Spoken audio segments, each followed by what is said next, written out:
Hi there, okay, it's going to be video number 67, but video number 29 of module 3. And in this video we're going to be talking about the iMACD. This is probably one of my favourite indicators out of the whole entire lot that's available out there. And there are a lot. But this one is a custom indicator, so by now I'm hoping that you will have the iMACD, which is situated right here, okay, inside your custom indicators. Alright, if you go ahead and apply your template, it should actually come up here, but if you don't have the iMACD installed, you'll have somewhere in your I believe it's either in this area here, or it's the alerts, or it's experts or the journal, one of the two. I'll let you know saying that the indicator is not available, you can't find it or something or another, so you'll need to go ahead and apply the iMACD on there. Now the iMACD is similar to the MACD indicator that comes by default. However, it has its own little histogram. Alright, maybe I can briefly show you. Alright, now it has its own histogram. Now if you take a look, let's see if we get my screen draw pen out. If you take a look at the outskirts of this histogram right here, you can see indeed that it's actually a part of this green line right there. Okay, and you can see that the signal line, the red line here, digs through and comes back out like so, and you can see that this is actually a mimic of that one right there.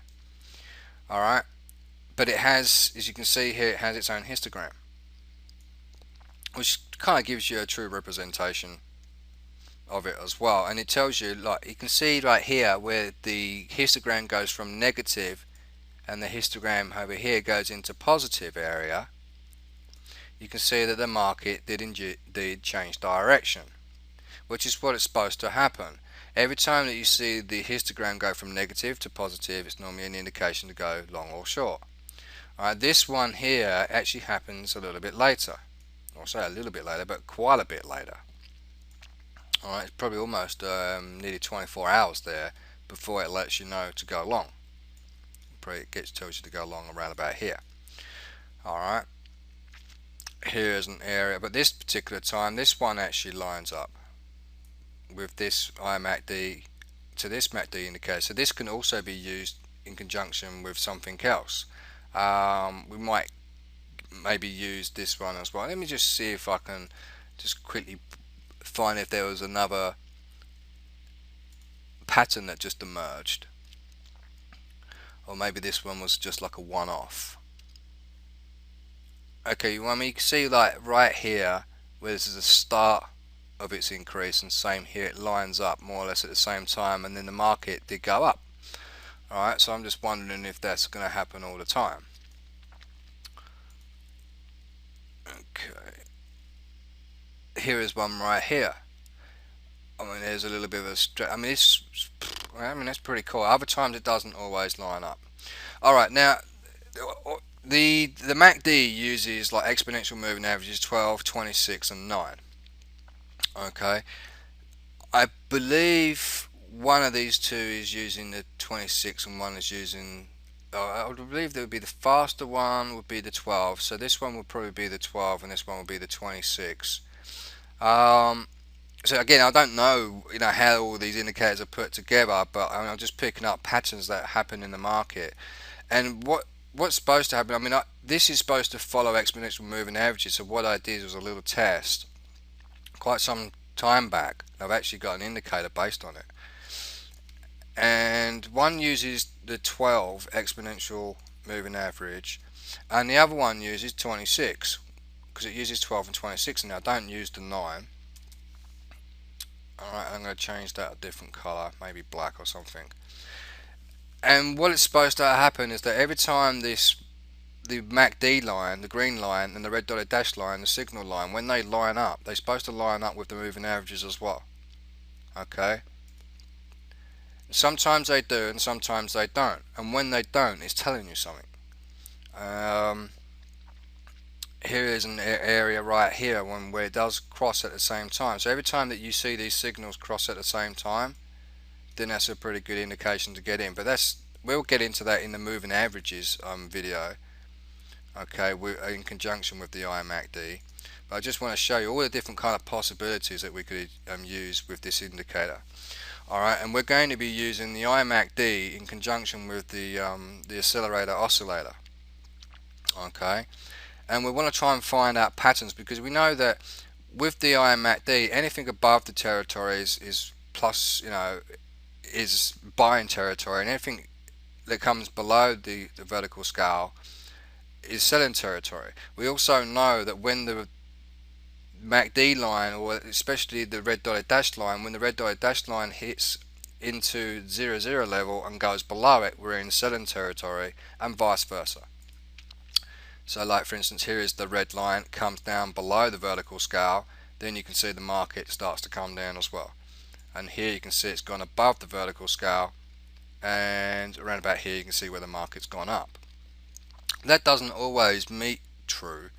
The market might be very well short-lived. It could come down a little bit here, but this time you can see this didn't actually come down. The market went up. So these little irregularities can kind of make this indicator to be a bad one when it's not, when you're using it properly. Alright, so with that bearing in mind, we use the Accelerator oscillator to give us an idea of when we can actually get into the trade. If you recall from the very first videos, we did spend a fair bit of time with this indicator.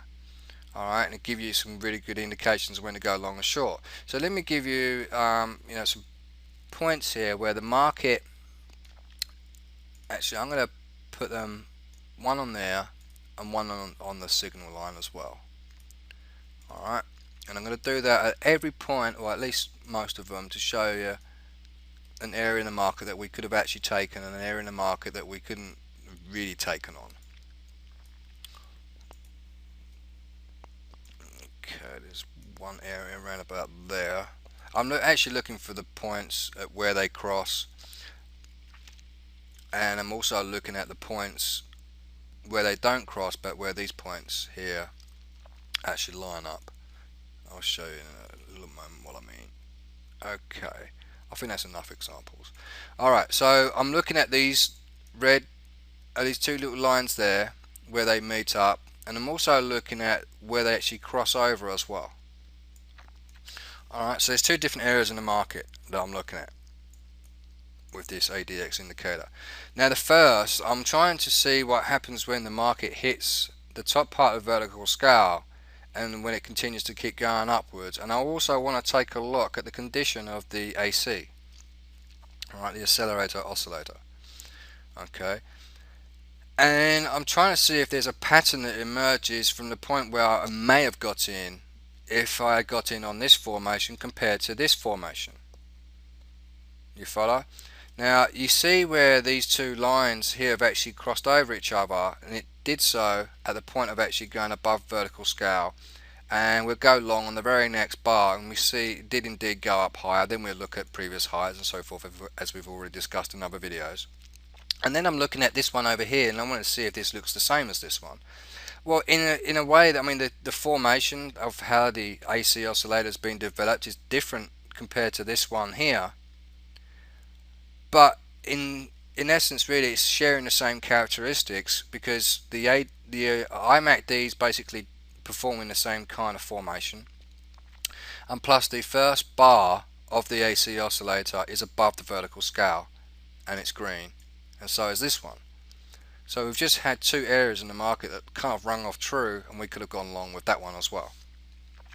So here is another area. We got the same kind of congestion kind of formation happening over here, and well, it's not exactly the same kind of formation, but it has gone on for an extended period of time. There's quite a lot of bars that have been developed before it went into negative territory, i.e. under the vertical scale. Okay, so let's just take a look at those strategies, and then let's go way back. I'm just going to stop anywhere. Alright, and see if these ring true. So I'm looking for areas like this one here, and here is a little mark there that went up a little bit, and okay, this one right about there, and this one right about there.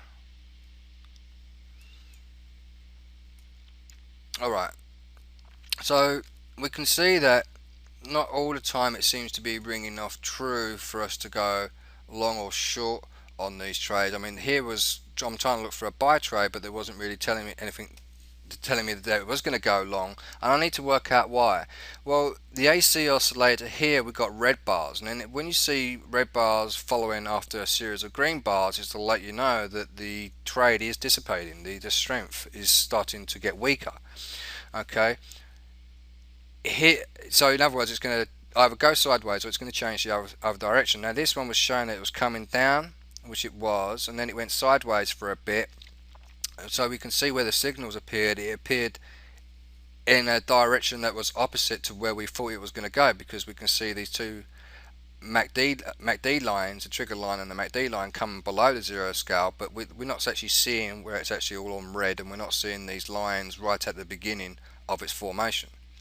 So those ones we could actually probably ignore, and you can see like there's one right here as well, which kind of it's kind of odd really. Nice little phenomenon is that we're on the first bar and it's above the vertical scale. It's crossed over basically at the same time. We're on above the vertical scale, or just very close to the vertical scale, and then the market goes up. Alright, we got another one over here, and I don't know if this one's going to line up perfectly with it. This one right about here, well, that's pretty close, but the other times that we looked at it, see where they'd actually crossed over, one there and that one there, and then the market went up, and then this one where the market went up. Well, that one right there I actually refer to as the power trade. It's like they were explained in a video that you're the dog, so you're walking your dog, that's you walking on along the path, and this is the dog's lead, and the further away the dog's lead is, the less control you have, which basically means that, you know, the market's going to go wild. You don't know what's going to happen, you know. And here is where you have more control of the dog, and you want to take more control of it. It's where more power is going to come from. Okay, so that's how you get those kind of signals, but you can see how they happen at these particular points and these particular intervals. Alright, I'm going to probably have to do like a part 2 video on this one. Alright, so I'm just going to pause for the moment, and I'll see you right back in the next video. Bye for now.